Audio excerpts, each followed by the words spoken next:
महादेव। जो भी भाई बहन शीतला सप्तमी और अष्टमी का पूजन करते हैं उन्हें शीतला सप्तमी और अष्टमी की शुभ मुहूर्त जानकारी अवश्य लेनी चाहिए कि किस दिन आपको व्रत करना है और बसौड़ा चढ़ाने का शुभ मुहूर्त कब से कब तक है। शीतला अष्टमी होली के ठीक 8 दिन बाद मनाई जाती है, जिसे बसौड़ा के नाम से भी जाना जाता है। कुछ जगह पर यह बूढ़ी बसौड़ा के नाम से भी मनाई जाती है। ऐसी मान्यता है कि इस दिन शीतला माता की पूजा करने से परिवार में सुख शांति बनी रहती है, साथ में रोग और दोष भी दूर होते हैं। क्योंकि शीतला माता आरोग्य की देवी हैं, इस दिन को लेकर कुछ खास नियम बताए गए हैं।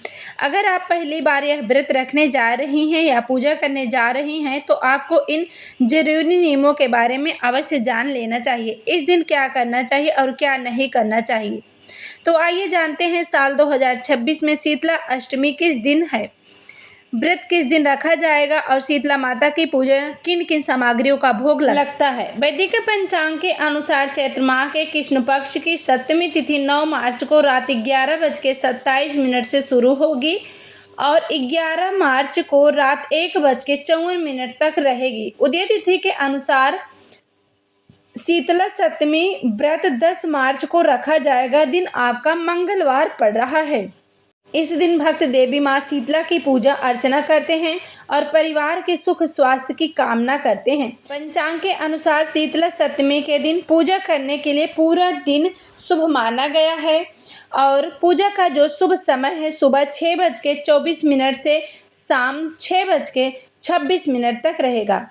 इस दौरान भक्त देवी माँ शीतला की पूजा कर सकते हैं और कई स्थानों पे यानी अष्टमी को बसौड़ा मनाया जाता है, जिसे ठंडे भोजन का विशेष महत्व बताया गया है। तो बसौड़ा करने का शुभ समय कब से कब तक है, आप बसौड़ा कब चढ़ाएंगे, क्योंकि शीतला सप्तमी का जो व्रत है बहुत ही खास होता है और अष्टमी तिथि पे बसौड़ा किया जाता है अष्टमी के ब्रह्म मुहूर्त में। तो ब्रह्म मुहूर्त का समय आपको अवश्य ज्ञात होना चाहिए। शुभ मुहूर्त तो बुधवार के दिन यानी 11 मार्च को पड़ रहा है। सुबह 5:06 से लेके 5:54 तक ब्रह्म मुहूर्त रहेगा और सूर्योदय इस दिन सुबह 6:44 पे होगा। तो सूर्योदय के पहले यानी कि ब्रह्म मुहूर्त में बसौड़ा किया जाता है। तो बसौड़ा करने का जो समय है आप 5:06 से 5:54 तक कर सकते हैं, यानी सूर्योदय के पहले आपको करना है। तो सूर्य उदय होगा 6:43 पे।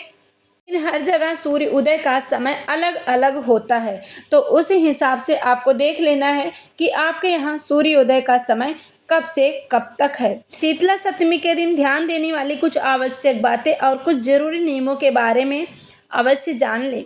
अष्टमी तिथि के दिन अर्पित किए जाने वाला भोग सप्तमी तिथि को स्नान आदि से निवृत्त होकर बनाया जाता है, जिसे आप सप्तमी तिथि के रात तक भी बना सकते हैं। भोजन शुद्ध सात्विक होना चाहिए और धार्मिक मान्यताओं के अनुसार अष्टमी तिथि के दिन सुबह जब तक शीतला माता की पूजा नहीं कर ली जाती है या भोग अर्पित नहीं कर लिया जाता है तब तक मुंह जूठा नहीं किया जाता है। शीतला माता को नीम बहुत प्रिय है। इस दिन नहाने के पानी में नीम के पत्ते डालकर स्नान करना चाहिए और पूजा में नीम की टहनी रखना या पेड़ की पूजा करना या नीम के पेड़ के जड़ में ठंडा जल अर्पित करना बहुत ही शुभ माना जाता है।